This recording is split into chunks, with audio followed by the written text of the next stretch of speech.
E aí pessoal, tudo bem? Bem-vindos ao Coleção Paralela, o canal mais descompensado do quadrinho nacional. Eu sou o Rodrigo, este é o Mestre do Terror, mascote máximo desse canal.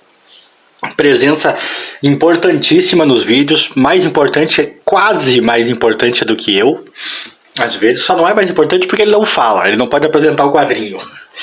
E vamos falar de um quadrinho que eu andei lendo e que eu achei a capa legal e a proposta da história interessante. A gente vai falar das Super Aventuras Marvel número 54 com esse negócio aqui, 34 horas na vida do Demolidor, que é uma abordagem que eu achei bem interessante.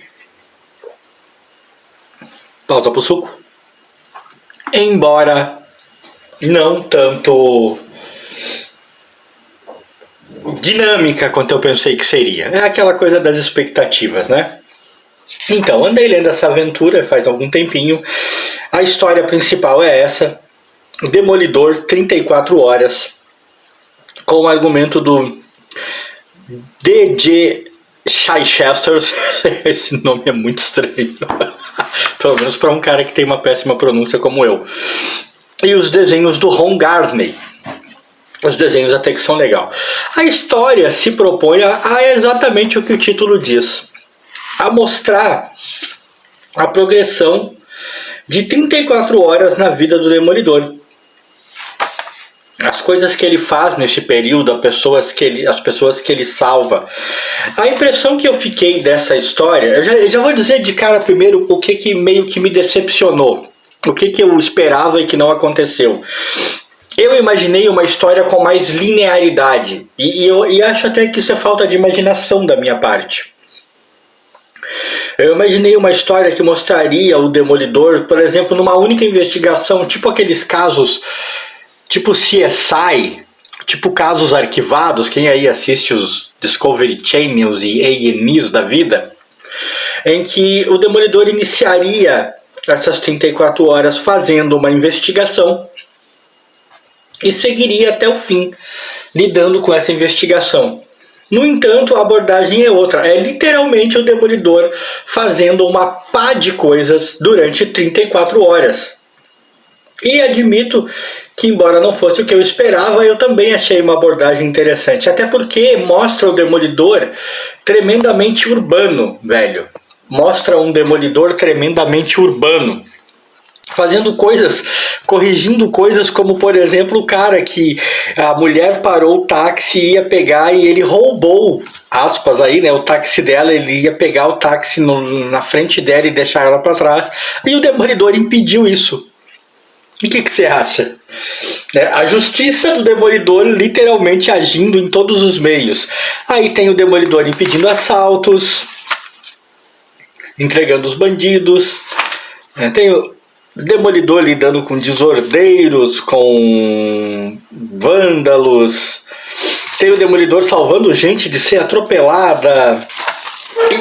E tem o grande ápice da questão, é quando todo mundo está aqui no parque da cidade, aqui agora eu não lembro se é o Central Park, acho que é.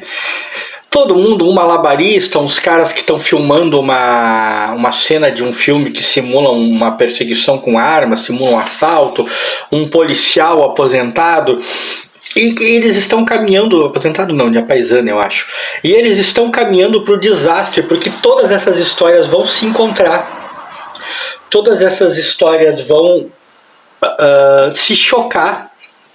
E o Demolidor, num único arranque, numa única investida, ele vai impedir o cara do malabarismo de ser fatiado pelos cutelos que ele estava usando e vai aproveitar as facas e tal, e vai aproveitar para usar uma dessas facas para desarmar um cara que quer pegar um fotógrafo, porque o fotógrafo descobriu que ele faz, né, coisas erradas, ele é tipo um pedófilo, e ainda vai impedir o policial de cometer um crime assassinando o cara do filme que ele não quis acreditar que era só um filme. Entendeu? Ou seja, a história traz um dinamismo que eu não esperava e acabou me surpreendendo. É o tipo do caso em que você cria expectativas que te dão uma decepcionada porque não são correspondidas, mas que você descobre que a abordagem que você não imaginou é melhor. Eu curti bastante essa historinha. Depois tem uma história do Quarteto Fantástico, Guerra com os Novos Guerreiros, com o argumento do Tom DeFalco e desenhos do Paul Ryan. Eu gosto dos desenhos do Ryan. É uma história na qual o mestre dos bonecos coloca o Quarteto Fantástico ali meio que em conflito com os Novos Guerreiros, porque ele passa a controlar o Marvel Boy. Na verdade é meio que o início de um arco ali em que se revela que a Alicia, que é Master, que nesse período tá namorando o Tocha Humana, é na verdade uma Skrull. E o mestre dos bonecos sente isso, desconfia disso, e a história começa a evoluir, a se encaminhar para essa grande revelação que viria depois, algumas edições depois. É interessante essa história. Depois tem uma história do Microchip, o amigo do Justiceiro, no qual ele vai para uma clínica de emagrecimento e acaba descobrindo que tem um bocado de falcatruagem lá, venda de drogas, essas coisas. Cara, até que é uma história legalzinha, com uma certa dose de humor e tal, mas tipo, não é 100% a minha praia, mas não me decepcionou, não chegou a me decepcionar totalmente, mas vocês podem observar que eu passei rapidão por ela, assim, né? Que eu não perdi muito tempo com ela. Inclusive eu voltei aqui, vocês notaram isso, porque eu tô tentando ver quem escreveu a história, quem desenhou, mas eu não tô encontrando isso aqui no momento. Não, sei lá. Seja como for, deixa quieto, né? Passa adiante. Não é assim uma história tão importante. E aí tem uma história do Nômade, naquela fase em que ele realmente é o Nômade, com o argumento do Fabiano Ciência e os desenhos do Clark Way Baker. Eu gosto até do desenho do cara, e eu adoro essa fase do Nômade em que ele é realmente um nômade, viajando pelos Estados Unidos, se metendo em confusões, ajudando pessoas aqui e ali. Cara, conhecendo o lado, vamos dizer assim, interiorano, bizarro e secreto dos Estados Unidos. Eu curto. Eu não confesso que eu torço um pouquinho o nariz pra essa coisa dele estar carregando essa menininha ali, a Buck, que ele fala, pra lá e pra cá nas costas dele. Confesso que isso eu acho meio desnecessário, mas eu amo essa fase dele em que ele tá andando pelos Estados Unidos, tá realmente dando jus ao nome que ele tem, né, de ser o Buck, de fazer investigação, de ir de cidade em cidade, de lidar com bandidos bizarros, organizações secretas. Cara, eu curto pra caramba essa fase. Pra mim é a melhor fase do personagem Nômade, e toda a história dele que eu tenho a oportunidade de ler me agrada bastante.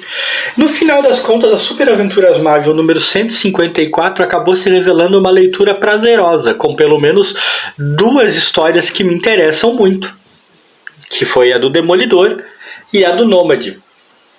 E é o tipo de leiturinha que acaba valendo a pena no final do dia, né, gente? Então, só vantagens aqui, né? Só prazer aqui, nada a reclamar. E era isso, é o que eu andei lendo.